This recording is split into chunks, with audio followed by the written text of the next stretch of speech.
नमस्कार मित्रांनो, नवी मुंबई पोलीस भरती 2026 ला हा प्रश्न येऊन गेलेला आहे।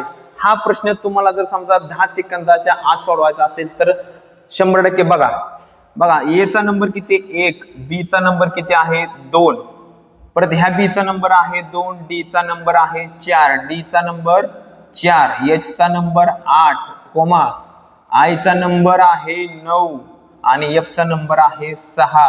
आता इथं प्रश्न चिन्हाच्या ठिकाणचं आपल्याला अक्षर काढायचं आहे। प्रश्न चिन्हाच्या आहे पण सी चा नंबर आहे किती बघा, सी चा नंबर 3, एच चा नंबर 8 आणि डी चा नंबर 4। आता मित्रांनो कधी पण आपण बघा ह्याची पट्ट झालेली दिसते का तुम्हाला, 12 दुने 24, 24 दुने 48, 48 दुने 96, 96 दुने 96 अधिक 96 करा, 6 6 12 हातच्याला 1, 192। आता बघा इथं काय येणार आहे 192। आता 192 म्हटल्यावर ह्यांचे अक्षर कुठलं आले, ए 1 ला कुठला अक्षर आहे ए, 9 ला कुठलं आय 9 आणि बी च किती आहे 2 अक्षर। तर ऑप्शन क्रमांक काय असेल ते असेल, तर ए आय बी ह्या प्रश्नाचं उत्तर आहे। भेटूया पुढे व्हिडिओ मध्ये।